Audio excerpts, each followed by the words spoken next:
Bonjour tout le monde, bienvenue à ce nouveau vidéo sur le système de recharge de la Kona. J'ai pensé vous enregistrer la recharge sur niveau 2, donc une borne 240 volts ici et en Amérique, et vous montrer quelques statistiques par rapport à ça. On voit ici la vidéo qui est en accéléré pour que ça prenne moins de temps, qui nous montre le tableau de bord, donc j'ai laissé l'auto en mode accessoire pour pouvoir filmer le tableau de bord. Ça ne consomme pas beaucoup d'électricité, pas beaucoup d'énergie, parce que tout le reste était éteint. Et je l'ai laissé avec la caméra pendant toute la durée de la recharge, jusqu'à 100%, et j'ai commencé à 8%. Comme vous voyez les deux barres rouges à droite, j'étais à 8% quand j'ai débuté la recharge. Mais évidemment, c'est intéressant de regarder ça, mais c'est presque aussi intéressant que de regarder de la peinture séchée. Fait que je me suis dit, je vais vous parler entre-temps de choses un peu plus captivantes peut-être pour vous et pour moi.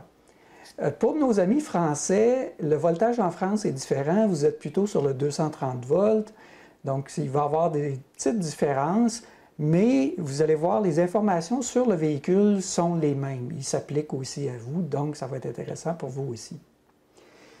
Parlons d'abord du système embarqué sur la Kona, qui s'appelle le système de recharge. On l'appelle aussi le OBC, On-Board Charger. Donc, le système qui permet de faire la recharge sur la Kona, dans le manuel, on nous indique que c'est 7,2 kW. On a tous entendu ces informations-là. Si on ouvre le capot de la Kona et qu'on regarde en dessous de la grosse partie en plastique noir au centre, on peut la soulever, on l'arrache. C'est simplement fixé à travers des 4 petits pivots et ça se replace très facilement après.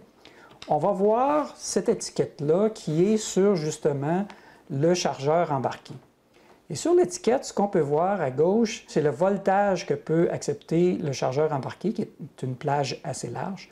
Ça indique aussi qu'il pourrait accepter jusqu'à 35 ampères maximum. Et on va parler de ça dans un moment. Et la fréquence et les températures auxquelles il peut fonctionner. À droite, c'est ce que le chargeur embarqué peut générer en sortie. Donc, c'est ça qui va pouvoir rentrer dans la batterie. Et c'est indiqué ici que la puissance maximale de sortie, c'est 7,2 kW. Et c'est ça que Hyundai veut dire quand il parle de 7,2 comme étant le maximum du chargeur embarqué, du on-board charger. C'est en sortie, ce n'est pas en entrée. Donc, en entrée, en théorie, il peut accepter plus que 7,2, peut-être. C'est ce qu'on va regarder.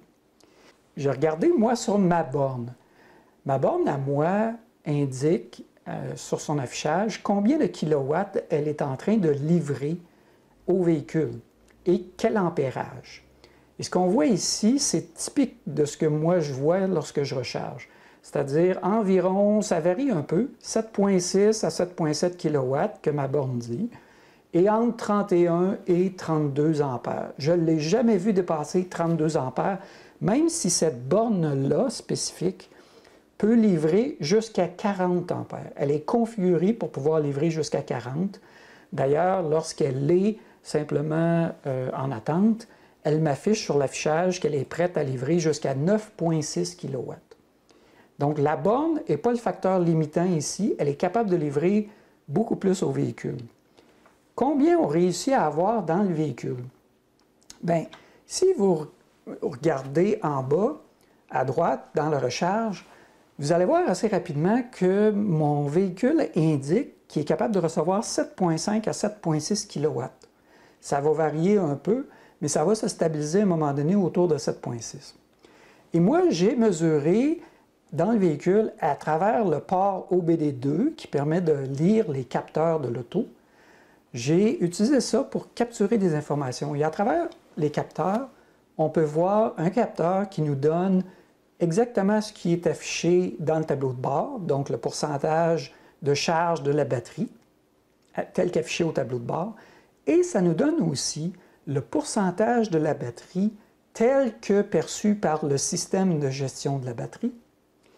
Et en plus, ça nous donne le nombre de kilowatts en instantané qui est en train d'être livré dans la batterie, et non pas à l'entrée du chargeur, mais bien à la sortie du chargeur. Voici ce que ça donne sur une recharge entre 8 et 100 8 donc c'est les deux barres rouges qu'on a ici. Et c'est justement cette recharge-là que j'ai filmée, dans laquelle j'ai ramassé les infos. On va pointer sur quelques informations. D'abord, regardez la ligne en haut ici. Ça, c'est le chiffre à 7 kW, livré dans la batterie, donc à la sortie du chargeur qui rentre dans la batterie. 7 kW, pas tout à fait, on est légèrement en dessous, mais pourtant, l'affichage qui est en bas à droite affiche 7.5 à 7.6. Donc, on a une perte dans le système de charge comme tel de 0.5 à 0.6 kW. J'ai pu aller chez deux propriétaires de Kona qui ont été assez gentils pour me recevoir et me permettre de connecter mon lecteur OBD2 sur leur véhicule pendant qu'eux effectuaient la recharge.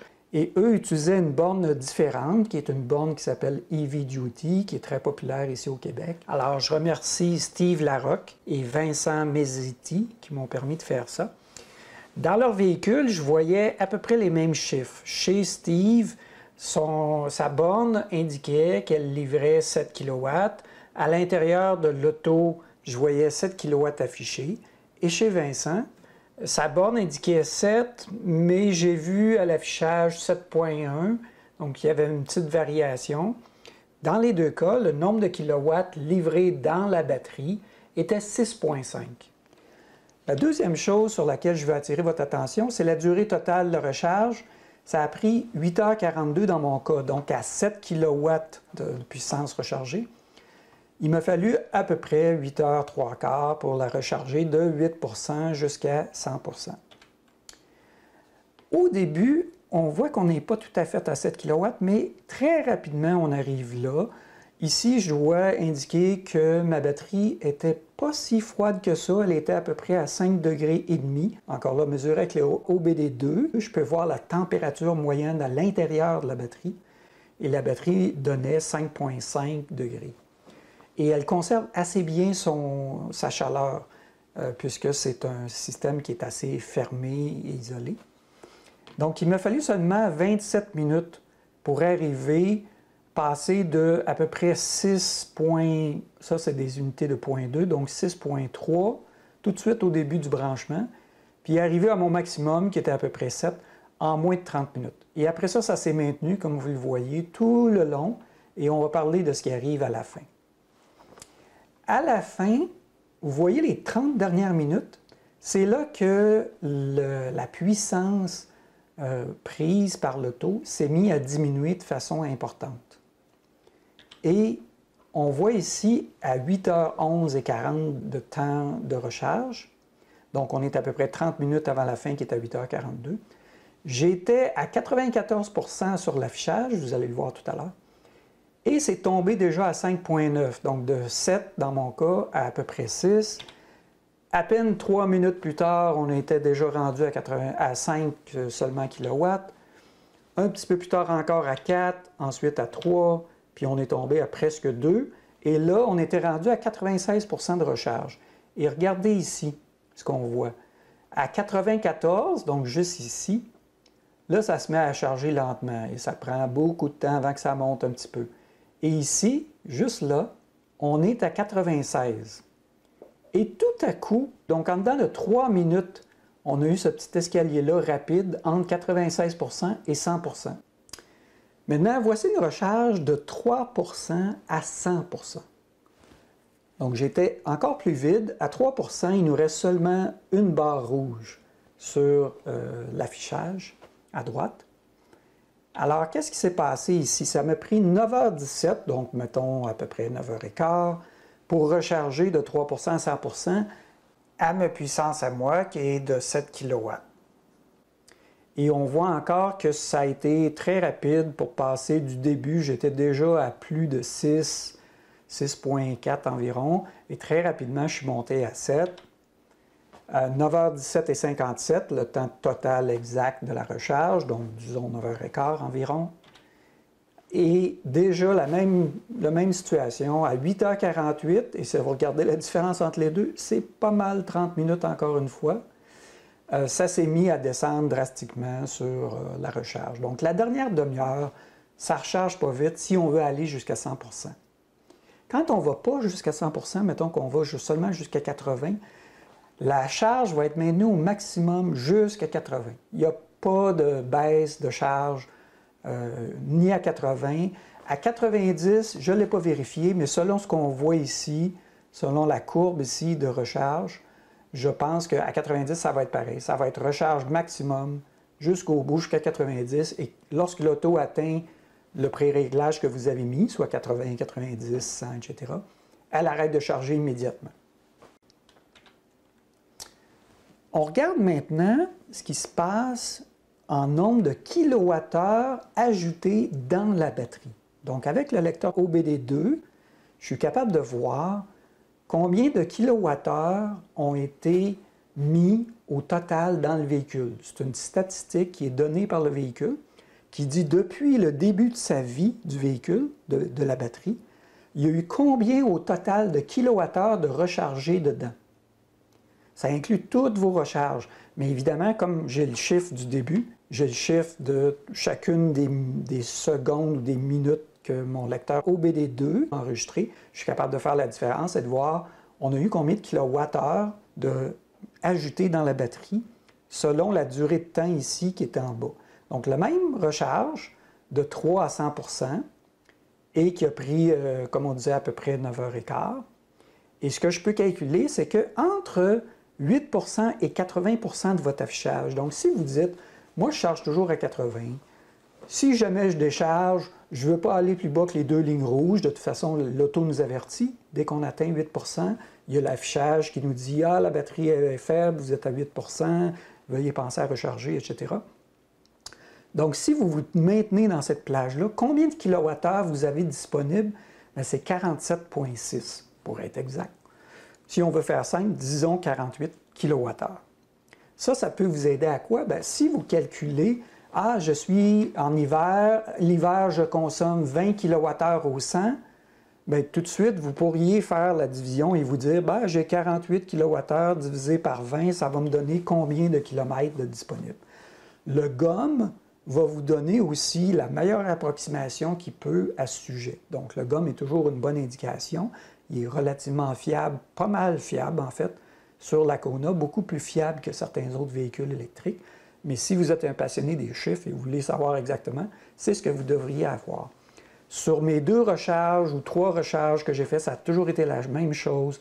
Entre 8 et 80, même si ici je rechargeais de 3 à 100, j'ai mesuré seulement la portion entre 8 % et 80 % pour arriver au chiffre de 47,6. Et ça a toujours donné à peu près le même chiffre sur toutes mes recharges. Maintenant, si on regarde jusqu'à 90, vous êtes de ceux qui disent « moi, je veux recharger jusqu'à 90 », vous avez à peu près 55 kWh de disponible.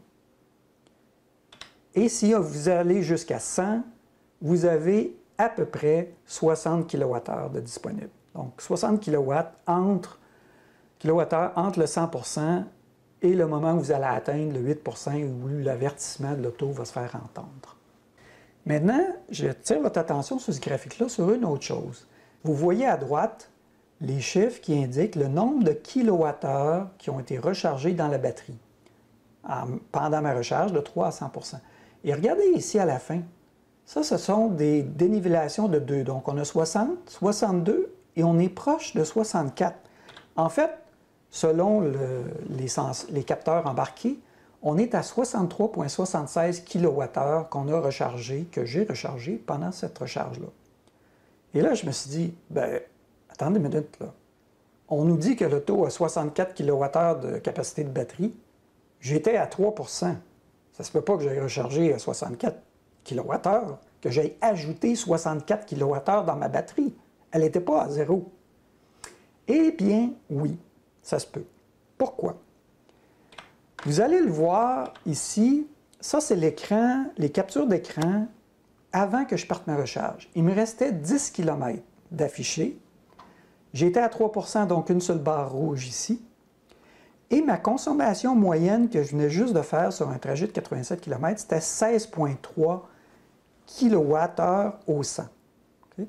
Donc, on peut présumer que le 10 km correspond à peu près à 1,6 kWh.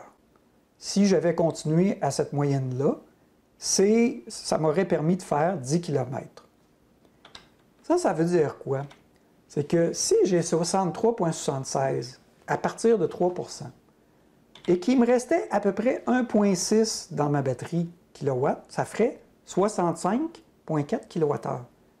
Mais là, comment ça se fait? Je dépasse le 64. Eh oui. Pourquoi? Il y a des manufacturiers, et Hyundai en est sûrement un, et ce n'est pas le seul, qui savent que la dégradation de la batterie est plus prononcée au début de la vie de la batterie. Donc, dans la première année, votre Kona, votre capacité de batterie, vous allez en perdre un petit peu. Vous allez en perdre un petit peu à chaque année. Et c'est plus prononcé dans la première année que ça ne l'est par la suite. Par la suite, la courbe se stabilise.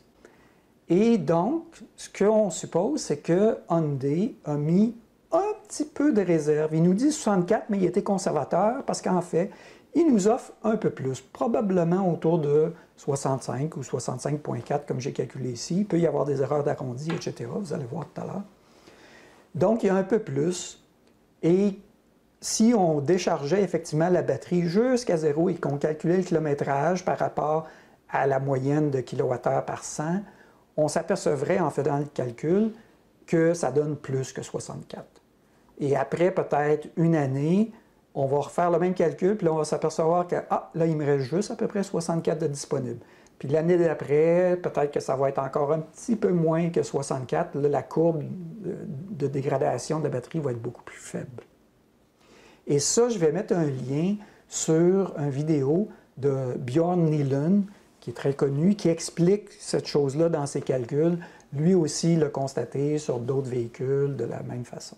Autre chose intéressante à savoir, c'est que votre Kona vous ment.